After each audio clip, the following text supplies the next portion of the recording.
जय श्री कृष्ण मित्रों, केम छो?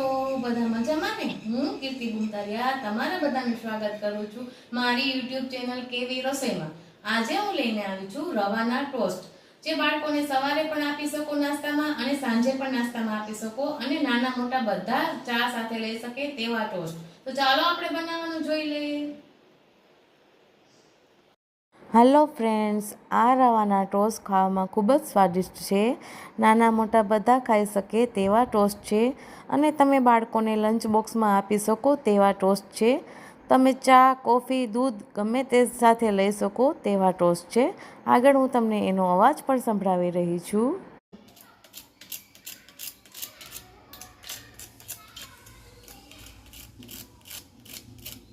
આવી રહ્યો છે ને અવાજ? જુઓ, આવી રહ્યો છે ને અવાજ મિત્રો?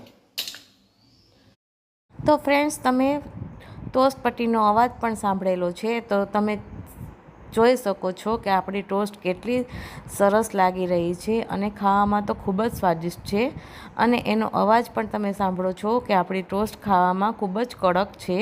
તો તમે આ રીતે એકવાર ઘરે જરૂરથી ટ્રાય કરજો। અને હા, જો ચેનલ ઉપર નવા આવ્યા હો તો ચેનલને લાઈક કરી દેજો, શેર કરી દેજો, સબસ્ક્રાઈબ કરીને બેલ આઇકન જરૂરથી દબાવી દેજો।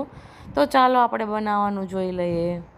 સૌ પ્રથમ રવાના ટોસ્ટ બનાવવા માટે આપણે ઇન્ગ્રીડિયન્ટ્સમાં જોઈ લઈએ તો મેં અહીંયા 1 વાટકો રવો લીધો છે। ગ્રામમાં જોઈએ તો આશરે 200 ગ્રામ જેટલો રવો લીધો છે। પોણો વાટકો દૂધ લીધું છે। મિલ્ક પાવડર લીધો છે, જે મેં 15 ગ્રામ જેટલો મિલ્ક પાવડર લીધો છે। અને એલચી દાણા લીધા છે, એટલે આખી એલચી લીધી છે, જે મેં 4 નંગ એલચી લીધી છે મિત્રો। તો સૌ પ્રથમ આપણે એક મિક્સર જાર લેવાનું છે મિત્રો। હવે તેમાં આપણે બધો રવો ઉમેરી દેવાનો છે। ત્યારબાદ આપણે એમાં મિલ્ક પાવડર ઉમેરી દેવાનો છે બધો। અને હવે આપણે એલચીના દાણા લીધા હતા, જે 4 આખી એલચી લીધી હતી, તેને આપણે ફોલી અને એમાં ઉમેરી દેવાની છે, જુઓ આવી રીતે। અને હવે આપણે એમાં બધું દૂધ ઉમેરી દેવાનું છે અને ઢાંકણ ઢાંકી અને આપણે એને મિક્સ કરી લેવાનું છે મિત્રો, આવી રીતે। હવે આપણે ઢાંકણ ખોલીને જોઈ લઈએ તો આવી રીતનું આપણું બેટર થઈ ગયું છે। અને હવે આપણે ખાંડ ઉમેરવાની છે, જે મેં અગાઉ હું ખાંડ ઉમેરતા ભૂલી ગઈ હતી, એટલે હવે હું ઉમેરું છું। તમે જ્યારે રવો ઉમેરતા હોય, મિલ્ક પાવડર ઉમેરતા હોય ને, ત્યારે જ તમે ખાંડ ઉમેરી દેજો મિત્રો। મેં અહીંયા 2 ચમચી ખાંડ ઉમેરી લીધી છે। હવે આપણે તેને પણ મિક્સ કરી લેવાનું છે અને હવે આપણું બેટર તૈયાર થઈ ગયું છે, એટલે આપણે એક બાઉલમાં બધું બેટરને કાઢી લેવાનું છે અને આ રીતનું આપણું બેટર તૈયાર કરી લેવાનું છે મિત્રો। હું બતાવું છું, ન વધારે ઘાટું કે ન વધારે પતલું, આવી રીતના બેટર તૈયાર થવું જોઈએ। હવે આપણે એને ઢાંકણ ઢાંકીને અડધો કલાક એટલે કે 30 મિનિટ સુધી રેસ્ટ ઉપર રાખવાનું છે મિત્રો। હવે આપણે જોઈ લઈએ, 30 મિનિટ થઈ ગઈ છે, ઢાંકણ ખોલીને જોઈ લઈએ તો જુઓ આપણું બેટર આટલું ઘટ થઈ ગયું છે અને આપણો રવો બધો ફૂલી ગયો છે। તમે જુઓ, હું તમને બતાવી રહી છું કે આ રીતનું આપણું બેટર તૈયાર થઈ ગયું છે। એટલે હવે આપણે એમાં ઈનોનો 1 સેશે ઉમેરી દેવાનું છે મિત્રો, જુઓ આવી રીતે આપણે 1 સેશે ઈનોનું લેવાનું છે, જે અત્યારે માર્કેટમાં સરળતાથી મળી જાય છે। એટલે આપણે આખું ઈનોનું 1 સેશે ઉમેરી દીધું છે અને હવે 1 ચમચી એમાં દૂધ ઉમેરવાનું છે અને આપણે ઈનોને એક્ટિવેટ કરી લેવાનું છે મિત્રો, જુઓ આવી રીતે આપણે 1 ચમચી એમાં દૂધ ઉમેરી દેવાનું છે અને ઈનોને એક્ટિવેટ કરી લેવાનું છે અને આપણે એને મિક્સ કરી લેવાનું છે। જુઓ, હું તમને બતાવી રહી છું કે આ રીતે આપણે એક જ ડાયરેક્શનમાં બેટરને ઈનો સાથે સરસ રીતે મિક્સ કરી લેવાનું છે। હવે ત્યારબાદ અહીંયા હું 1 ચમચી તેલ ઉમેરી રહી છું મિત્રો। હવે તેને પણ આપણે સરસ રીતે મિક્સ કરી લેવાનું છે અને તમારી પાસે સમય હોય તો તમે એને 15 મિનિટ એમનેમ રાખી મૂકજો। મારી પાસે સમય નથી એટલે હું અહીંયા એક પેન લઈ રહી છું અને એના ઉપર બટર પેપર લગાડી દીધું છે અને હવે બટર પેપર ઉપર પણ હું તેલ ગ્રીસ કરી રહી છું। તો જુઓ આ રીતનું આપણું ટોસ્ટનું પેન તૈયાર થઈ ગયું છે। હું અહીંયા ઘરમાં રહેલી વસ્તુઓથી જ બનાવી રહી છું। કોઈ પાસે ટોસ્ટનું પેન ન હોય તો તે પણ આ રીતે ટોસ્ટ પટ્ટી બનાવી શકે છે. તમે ઘરમાં ગમે તે પેન હોય ને તેમાં મિશ્રણને ઉમેરી શકો છો અને આ રીતનું આપણું ટોસ્ટ પટ્ટી શેકવા માટે મૂકી શકો છો. હવે આપણે એમાં ટેપ કરી લેવાનું છે અને હવે એને બેક કરવા માટે મૂકવાનું છે. એટલે મેં અહીંયા પરોઠાની તવી હોય ને તેના ઉપર સ્ટેન્ડ રાખી અને આ ટોસ્ટ પટ્ટીનું બેટર રાખી દીધું છે અને ઢાંકણ ઢાંકી દીધું છે. આશરે 30 મિનિટ સુધી આપણે એને બેક કરવાનું છે. તો હવે 30 મિનિટ થઈ ગઈ છે. આપણે ચેક કરી લઈએ કે આપણું બેટર સેટ થઈ ગયું છે કે નહીં. તો આ રીતે આપણે છરીની મદદથી ચેક કરી લેવાનું છે.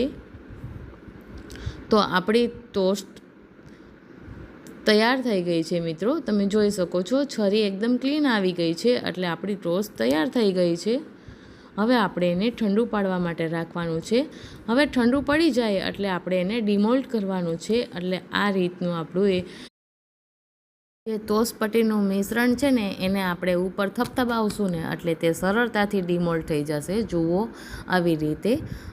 જુઓ સરળતાથી આપણે ડિમોલ્ડ થઈ ગયું છે. હવે આપણે તેના ઉપરનું બટર પેપર કાઢી લેવાનું છે મિત્રો આવી રીતે.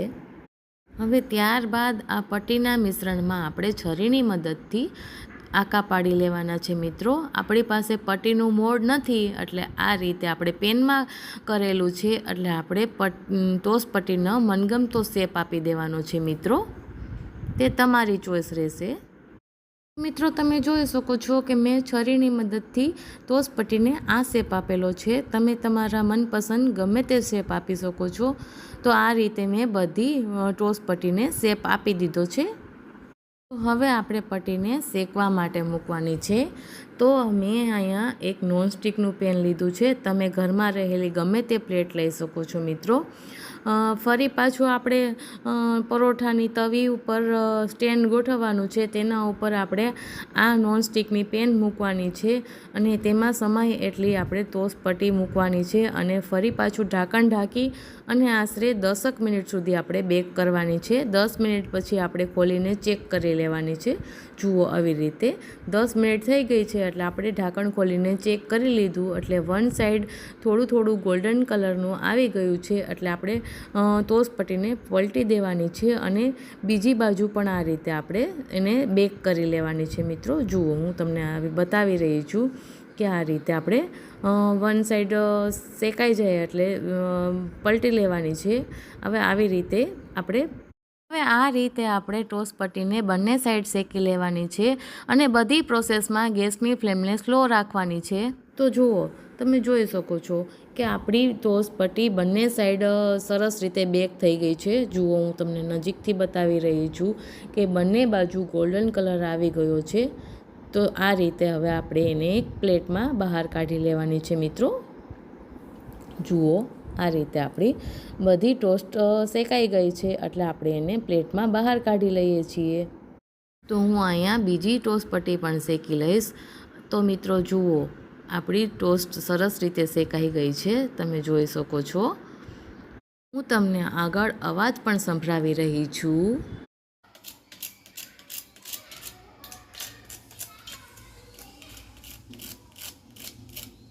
આવી રહ્યો છે ને અવાજ? જુઓ આવી રહ્યો છે ને અવાજ મિત્રો? તો મિત્રો છે ને બજાર જેવી જ ટોસ્ટ પટ્ટી. તો મિત્રો તમે પણ આ રીતે એકવાર જરૂરથી ટ્રાય કરજો અને મને કોમેન્ટમાં જણાવજો કે તમને કેવી લાગી મારી રેસીપી. જો રેસીપી પસંદ આવી હોય તો ચેનલને લાઈક કરજો, શેર કરજો, સબસ્ક્રાઈબ કરીને બેલ આઇકન જરૂરથી દબાવજો. ફરી મળીશું નવા વિડીયો સાથે, નવી રેસીપી સાથે. ત્યાં સુધી આવજો. જય Shri Krishna. Bye bye. Thanks for watching my video.